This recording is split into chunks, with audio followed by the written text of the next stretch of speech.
कितने लोग permanent solution चाहते हैं, परमानेंट, कि ऐसे नहीं पहले मैंने चर्च बनाया, अच्छा चला, फिर पीछे आ गया, मेरे मिराकल बढ़े, फिर पीछे आ गए, मेरी सेहत ठीक होती है, फिर डाउन जाती है, मेरा बिजनेस आगे जाता है, फिर पीछे आता है, मेरा परिवार मजबूत होता है लेकिन टूट जाता है, मेरे बच्चे फेल होते हैं, पास होते। कितने लोग हैं जो परमानेंट सॉल्यूशन चाहते हैं? आपको परमानेंट सॉल्यूशन परमेश्वर यीशु मसीह ने, आपको पता मैं कभी इतना दबाव ना डालता इन शब्दों पे, क्यों? ये परमेश्वर यीशु के शब्द हैं, बहुत बड़े शब्द हैं ये। परमेश्वर यीशु मसीह ने क्या कहा? वो एकजुट होके रहन। आप, मैं, हम सब क्या रहे? एकजुट होके रहे। एकजुट अब क्या है? एकजुट के अंदर क्या है? अब मैं तो एकजुट हूं आपके साथ, आपने एकजुट होना है तो क्या? आपको कोई फीस थोड़ी देनी है, कोई है फीस? अरे इतने कमजोर नहीं, कोई फीस थोड़ी है कि आप मेरे साथ एकजुट होने के लिए आपको फीस लगेगी, कोई फीस नहीं है, कुछ भी नहीं है। तुम्हारा मन जब अंदर से बोल देगा यीशु मैं तेरे शब्द सुनाने वाले के साथ मैं एकजुट हूं। कितना बड़ा शब्द लिख दिया परमेश्वर ने।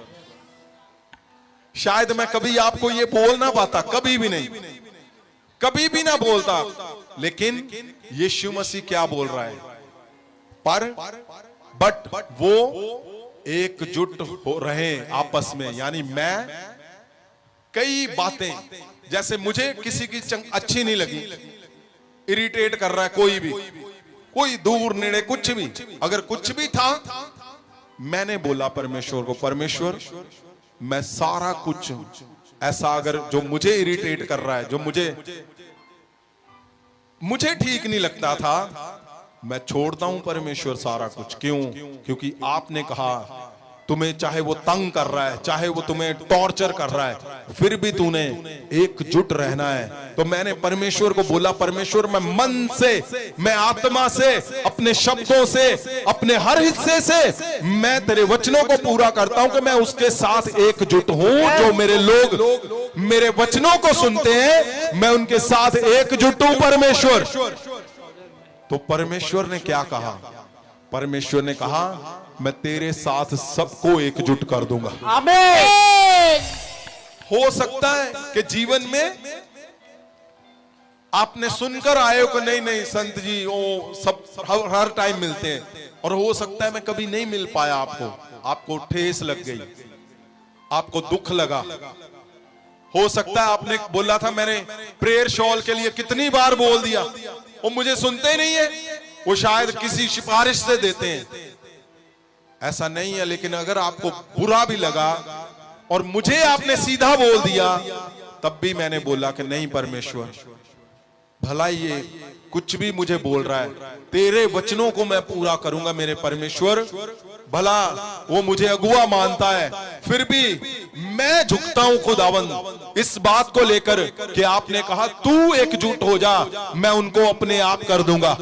मैं खुदावंद तेरे शब्द को लेकर मैं आगे आता हूं कि मैं अपने लोगों के साथ, अपने दासों दासियों के साथ, अपने परिवारों के साथ मैं एकजुट हूं खुदावंद। Yes father.